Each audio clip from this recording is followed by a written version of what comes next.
Assalamualaikum warahmatullahi wabarakatuh. Perkenalkan, saya Kofifa Inka Pratiwi, mahasiswi Universitas Bung Karno.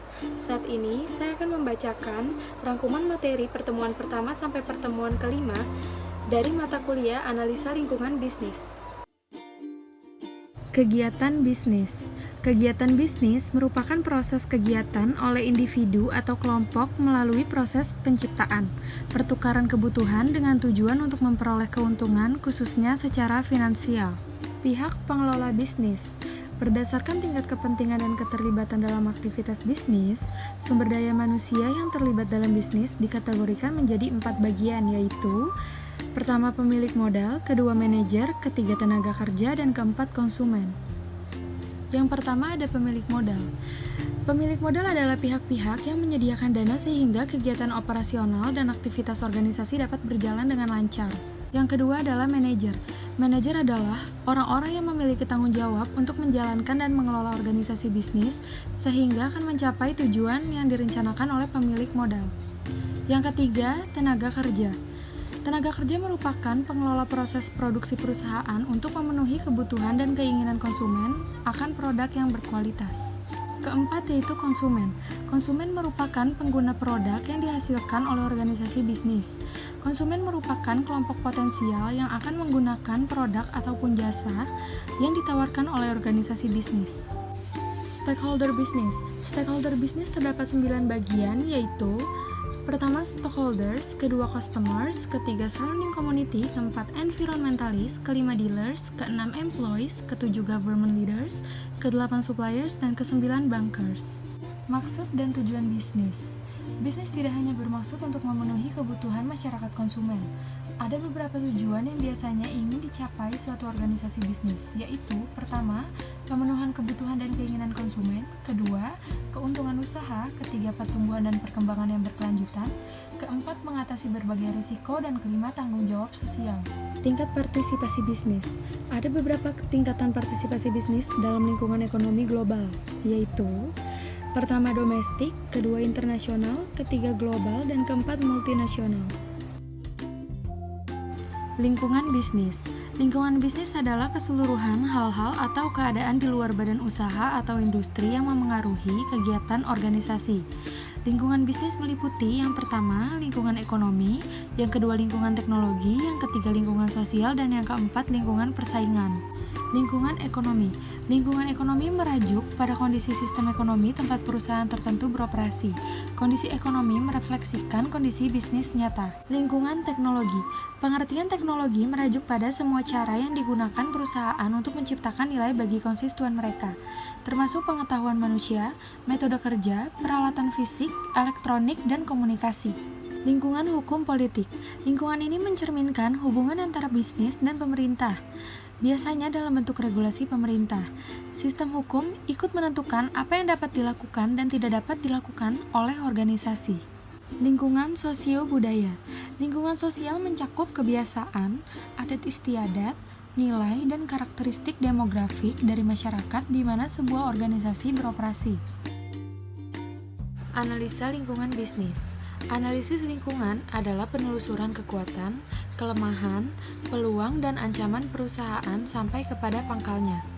Analisis lingkungan terbagi menjadi 2 bagian, yaitu yang pertama, analisis lingkungan internal, yang kedua, analisis lingkungan eksternal. Analisis lingkungan internal. Perusahaan merupakan analisis yang berguna dalam mengidentifikasi kekuatan dan kelemahan suatu perusahaan atas dasar sumber daya dan kapabilitas yang dimilikinya. Analisis lingkungan eksternal merupakan faktor penting yang perlu dikaji dalam penentuan pengambilan suatu keputusan.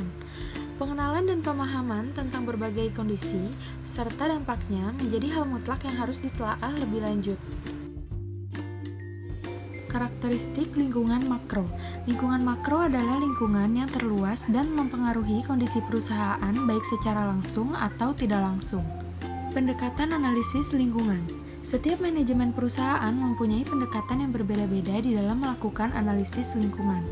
Setidaknya terdapat 3 pendekatan analisis lingkungan, yaitu 1. Irregular approach, 2. Regular approach, 3. Continuous approach. Pertama, irregular approach. adalah suatu pendekatan analisis lingkungan eksternal dilakukan pada saat dirasakan perlu, mungkin karena krisis atau peristiwa tertentu yang telah terjadi dikhawatirkan akan mengganggu perusahaan. Yang kedua, regular approach, merupakan pendekatan analisis lingkungan yang dilakukan secara periodik, karena dianggap perubahan dalam suatu jangka waktu tertentu dapat diantisipasi. Yang ketiga, continuous approach, menganggap bahwa lingkungan dapat berubah setiap saat yang perlu segera untuk direspon atau didahului.